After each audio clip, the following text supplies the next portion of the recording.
girlies. Today I just want to share some of the little insignificant things we do in our life, but when compounded, it becomes a very significant change, drastically improving or drastically decreasing our overall health, mood, energy, and wow. Someone just commented that it's my food is so tasty, looks tasty. So happy for that. Thank you, Yashi. Yeah. So yeah. So as I was talking about, so major changes a woman can do to feel overall good is her food. You don't have to be on a restraining diet, but when you realize that the requirements of your body is way different than what we are fed in the social media or what we are fed in the overall lifestyle. Um, when you realize that it's completely different, you tend to pick up things which helps you rather than the one satisfies you very instantly and leaves you with a void or a health issue later on. Let's get to it. So, number one thing which a woman will really need in her life is nutrients, because anyway our body is designed to give a birth. Choice is yours, absolutely, but the design by basic, it needs more nutrients and it needs more variety of food than a man. So even if you are a person who is into fitness and who's having a protein intake every day, it will not help you in the long run without fiber and without switching of fibers. Okay, if you're someone who's having spinach broccoli every day and just with eggs and bread and chicken, in longer run you will have other deficiencies. So iron, and I call iron as iron for some reason, catchy isn't it?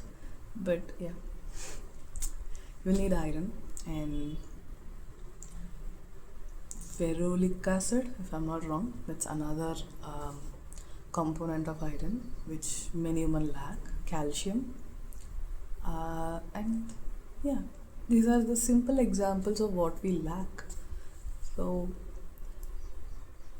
if at all you want to have the real food with real nutrients and everything, you need to include three things every day: something red, something green, something yellow. I know we hear it from a very young age, but do we follow it? Is it easy to follow? It's not. But having a meal prepped on pineapples and having a meal prepped on, you know, let's say a carrot or a beetroot, including it with one meal a day, and some fruit which is red and some fruit which is yellow, some bell peppers, these things can overall help. And we plan a lot of things in our life, and 70 to 80% of our life is food and nutrition, and we miss this point. We women tend to nurture others, and to the point where we don't nurture ourselves. And these simple things can help you with a long term nutritional supplements of your from your own food rather from pills and tablets. And another major thing every woman, not just women, in this case men as well, we lack omega. Omega as in, like, it the body cannot produce its own omega. So you are entirely dependent on food. You can have supplements for this, either with fish oil, and if you're vegetarian, go for other omega sources. Like, I think chia seeds is a good source of omega, and there are multiple options for it. So nutrients, omega. The third most important part even for a woman with PCOS, it's just we need protein with every meal, not just one meal, not just you know let's say one lunch you had a chicken, and no, that's not gonna help you with your protein. But rather, if you're having protein with every meal and fiber along with every meal, I will say only one thing: protein is nothing without fiber. End of the day, if you're only consuming protein without fiber, you are literally risking your gut for so many other um, digestive issues. And end of the day, we don't want it. Your gut is the second brain. So healthy gut is healthy everything. So we Indians are a bit lucky because we always have anti-inflammatory things with our food. Chicken, even, I mean, um, sorry. So we Indians tend to have turmeric, ginger, garlic in most of our meals. So that really helps. So here is what I will say. Like, first, nutrients. Second thing is omega. Third thing is protein and fiber. And fourth thing is anti-inflammatory food. And one thing we are all forgetting is that our ancestor had very different food lifestyle than all of us. So if at all you could include one or two things from your ancestry food. Let's say some of the people have ragi as the most, um, ragi, kambu, those things as the major source of carb. And some people had barley, some people had jora. Jora, I think, if I'm pronouncing it wrong, please tell me in the comments. I lack in that field, yeah. So, jawar, I think, one of my friends' favorite food is jawar roti. So, so these are the things that are ancestrally in your food chain, and as we move on to our lives, we just forget it. We just tend to stick to wheat or rice. So, as although it's good, it's very good source of a carb, better than refined carbs which we get from bread, cakes, and muffins, and all the other processed foods we get from outside. So still better than that, but we can go even beyond, and for a while switch to your ancestral grains. That really helps with your gut health, something your gene can recognize. Yeah. And so we have covered, I think, 6 things: switching your grains and anti-inflammatory things. And here I have one more tip: everyone needs collagen. Everyone needs collagen. Protein and collagen is something you cannot skip. Two reason being, most of the joint issues, most of the bone issues, and tend to come not because just there is a calcium deficiency, but also because there is not enough collagen in your body. For your skin to stay healthy, for your hair to stay healthy, for your bones to stay healthy, you need collagen. And that too, collagen, just like omega, you need to consume it every day. So if I don't know much vegetarian sources of collagen, but I know one non-vegetarian source of it, that's bone broth. I have this plan, and I'm gonna make this collagen broth with turmeric, ginger, garlic, and some other spices. So, and I'm gonna make it as a everyday drink in the morning, because I've heard people tell that it's been a good gut healing stuff, and people have really seen improvement in their energy and in their mood and everything. So if that works, I will also share the recipe. And number probably 7 or 6. That's to avoid sugar. Reason being, I'm not telling you to avoid fruits. I'm not telling you to avoid, sugary drinks like juices, for example. You can have it in once in a while, and it's all right. But refined sugars being added in the juice, it's a big no-no. Everybody knows why so many people avoid sugar. But the reason is being your skin will age very faster. Your skin and your bones and everything will age very faster with sugar. And after all, yeah, it's refined sugar can cause diabetes, and your all the organs are overloaded with a lot of stress when you're consuming sugar. Your brain needs sugar, yeah, people come up with that, but sugar from the sources with fiber. Have a fruit, or if you're, you know, if you have a sweet tooth and if you want to have a chocolate kind of stuff, sometimes you can go for sugar free chocolates, but not every day, because even the sugar free is like a maltitol or fructose or something, or corn syrup. Some places use that as well, and once in a while it's okay. It won't cause your blood sugar to spike, or it won't cause your glycemic index to rapidly increase, but still it is not the real sugar which your brain needs, or not the real things which your body really needs. So if you're craving for sugar, basically you're craving for hydrated fruit. That's it. And if you're craving for something crisp, again you're craving for something sugary fruit, like watermelon or cucumbers with, I don't know, cucumbers with salt is also fine. And when you're not craving sugar, I don't know.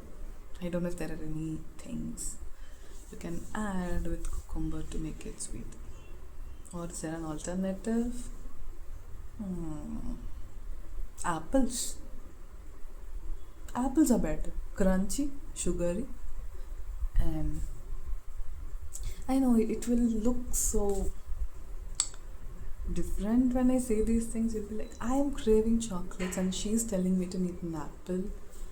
But you will see, when you follow it for some time, you will stop craving the processed foods. You will have a bite of it and you'll feel the taste is like, it's weird. It's not what I wanted to have. It's it's just so processed. I can smell the chemicals. You when you get to that point, you are saved, 100% saved. Or you can go for simple alternatives like this one's. You know, I just had one. Date bites. So this is like completely sugar free. It's made with dates. It's made with nuts. Yeah, you will get the feel like you had a chocolate, but absolutely you are preferring something which will never harm you in the long run. And if you're craving some, um, you know, chocolates or other stuff, get with go with the cocoa powder, one bite, and just add eggs and some kind of, you know, fruit like banana and some nuts, and just throw it into your oven, or just, you know, use your own cooker and make yourself some treat which will last you way longer, and which will help you, sustain your gut bacteria much better than the processed cakes outside. And then again, you're cutting off sugar, you are replacing it with natural food, natural fruits. So still have it in moderate. Anything above moderation is bad, even if it's good. So have it in moderate. mm, Stay hydrated. I think that's like a point 9, I think. Yeah, stay hydrated. because hydration can stop a lot of cravings. Sometimes you're craving some soft drinks only because you're thirsty and you're dehydrated, which you don't realize, but that's the reason. Hydration as in like don't drink one whole liter of water and do not go entire day without drinking water. Have a water bottle with you if you're out. Have like 100 ml every 1 hour or half an hour, so that just get this habit of staying hydrated. Plus of staying hydrated, your skin looks plump, papa, and your lips look hydrated, papa too. And overall, you don't stink. Like all the perfumes you use will stay longer in your skin, because hydrated skin is the key for everything. And yeah, I can go on. We are humans, we need water, simple as that. These are just cherry on top. And yes, the last point is how to avoid processed food. I mean, it's very difficult to make yourself food all the time. Sometimes we are dependent on outside food, like some snack or sometimes something with lot of oils and other stuff.